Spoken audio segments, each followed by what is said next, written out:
কংগ্ৰেছ বোলা জন্তুটো আমাৰ অঞ্চলত আছে জানো? হে বাইদেউহঁত, কংগ্ৰেছ বোলা জন্তুটো আমাৰ অঞ্চলত আছে জানো?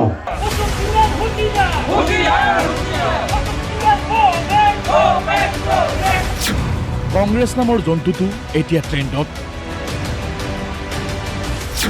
ৰাজ্যৰ ইমূৰৰ পৰা সিমূৰলৈ প্ৰতিবাদ।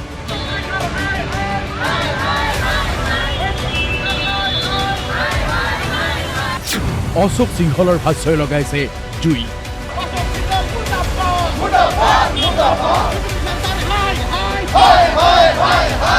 ঠিকেই শুনিছে, মন্ত্ৰী অশোক সিংহলে ভাষণৰ মাজতে জন্তু বুলি কটাক্ষ কৰিছিল কংগ্ৰেছক। কংগ্ৰেছ বোলা জন্তুটো আমাৰ অঞ্চলত আছে জানো? হে বাইদেউহঁত, কংগ্ৰেছ বোলা জন্তুটো আমাৰ অঞ্চলত আছে জানো? স্বাভাৱিকতে অশোক সিংহলৰ মন্তব্যত খং উঠিছে কংগ্ৰেছৰ। উঠাৰ কথাও। শুকুৰবাৰে কংগ্ৰেছৰ ৰাজ্যিক নেতৃত্বই প্ৰতিক্ৰিয়া প্ৰকাশ কৰিছিল মন্ত্ৰীৰ এনে মন্তব্যৰ বিৰুদ্ধে। আনহাতে আজি ৰাজ্যৰ প্ৰান্তে প্ৰান্তে কংগ্ৰেছৰ প্ৰতিবাদ।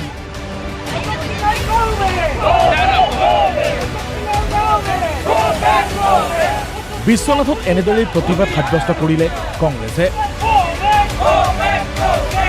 প্ৰতিবাদী কংগ্ৰেছ কৰ্মীৰ মন্তব্য, এনে তৰল মন্তব্য কৰা সিংহলৰ মন্ত্ৰী হৈ থকাৰ যোগ্যতা নাই, অচিৰেই পদত্যাগ কৰিব লাগে মন্ত্ৰীজনে। ইফালে প্ৰতিবাদ নিয়ন্ত্ৰণ কৰিবলৈ সষ্টম হৈ পৰিল আৰক্ষীও। সমান্তৰালভাৱে অসমবাসীৰ ওচৰত ক্ষমা খোজাৰো দাবী।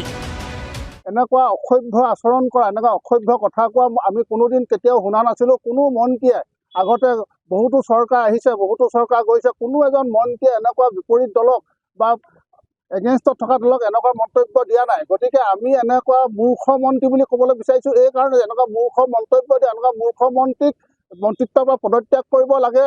আমি মুখ্যমন্ত্ৰী হিমন্ত বিশ্ব শৰ্মা ডাঙৰীয়াক অনুৰোধ জনাইছোঁ, দাবী কৰিছোঁ এই মন্ত্ৰীজনক বৰ্খাস্ত কৰিব লাগে আৰু অশোক সিংহল ডাঙৰীয়াই ৰাজহুৱাকৈ অসমবাসীৰ ওচৰত ক্ষমা খুজিব লাগে। লখিমপুৰতো প্ৰতিবাদ সাব্যস্ত কৰে ক্ষুণ্ণ কংগ্ৰেছীয়ে। অৱশ্যে প্ৰতিবাদকাৰীসকলক বাধা দিয়ে আৰক্ষী সুৰক্ষা বাহিনীয়ে। ফলত ৰাজীৱ ভৱনৰ সন্মুখতেই প্ৰতিবাদী শ্লোগান দিবলগীয়া হয় প্ৰতিবাদকাৰীসকলে।